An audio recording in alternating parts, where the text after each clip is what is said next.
I picked up the Tomb Raider Definitive Survivor Trilogy on the cheap this past Black Friday on Xbox and decided to give it a go on my Series X. The first in the series, Tomb Raider, was released in 2013. On the Series X, S, and PS5, Tomb Raider enjoys an FPS boost to 60 frames per second and HDR support. On the Series X and the PS5, the resolution goes up to 4K. The Series X gets Dolby Vision, which is gorgeous. These fantastic upgrades right out of the box help an excellent game that released 8 years ago feel like a contemporary release. If you like third-person shooters with a good dose of exploration, Tomb Raider is a must. If you played it back when it came out, it might be worth revisiting, especially on new consoles.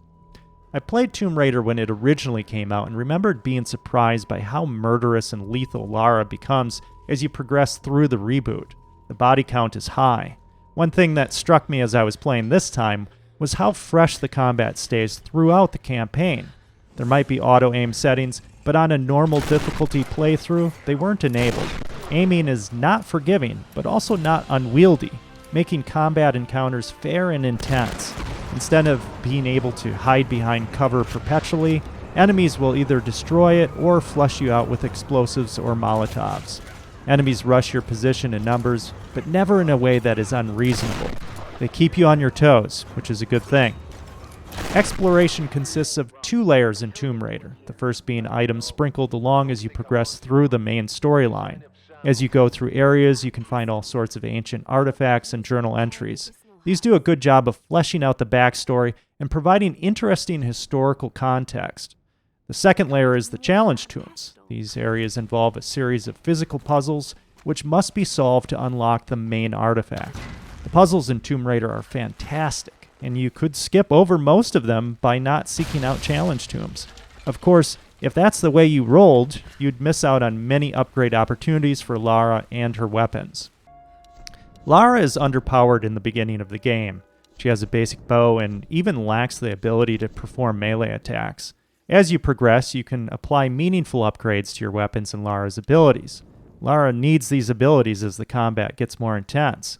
Enemies you encounter by mid-game and beyond are heavily armored and are carrying shotguns and machine guns that will absolutely cut you down if you're not careful. Punctuating the overall combat are wave attack sequences and boss battles. These are done extremely well. I found myself frantically looking for cover and trying to blow up explosive barrels to hold enemies at bay. If an enemy made it through that initial line of defense, I'd quickly switch to my shotgun for close quarters combat, often having to dodge as they closed in. As you upgrade Lara's abilities, she gains takedown skills and stun finishers.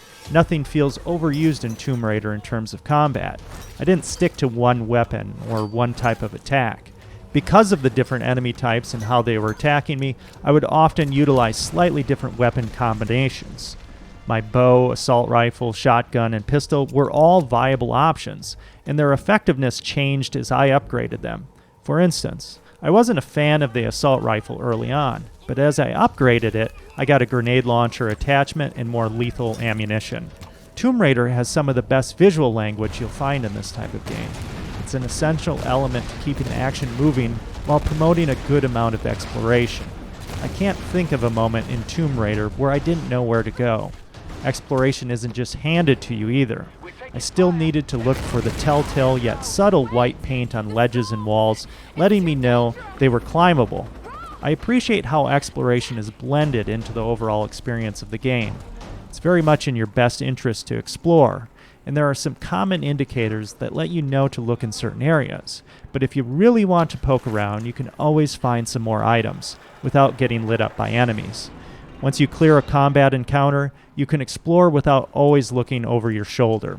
The story in Tomb Raider is good overall. There were a few moments where it felt like the characters were playing dumb in terms of major plot points. As the player, the answer seemed obvious, and a few times Lara was a little slow on the uptake, especially for an uber explorer. Tomb Raider effortlessly fuses grounded combat and exploration with supernatural elements. It's admirable how the developers managed to make this happen without seeming cheesy or completely unbelievable. The marriage between realism and mysticism makes for a mysterious and exciting experience. If you have a PS5 or an Xbox Series S or X, I highly recommend giving the updated version of Tomb Raider a playthrough. It's an outstanding game, and the performance and visual upgrades make it feel entirely fresh. Look for the 3 games together in the Tomb Raider Definitive Survivor Trilogy. This includes all the DLC for the games.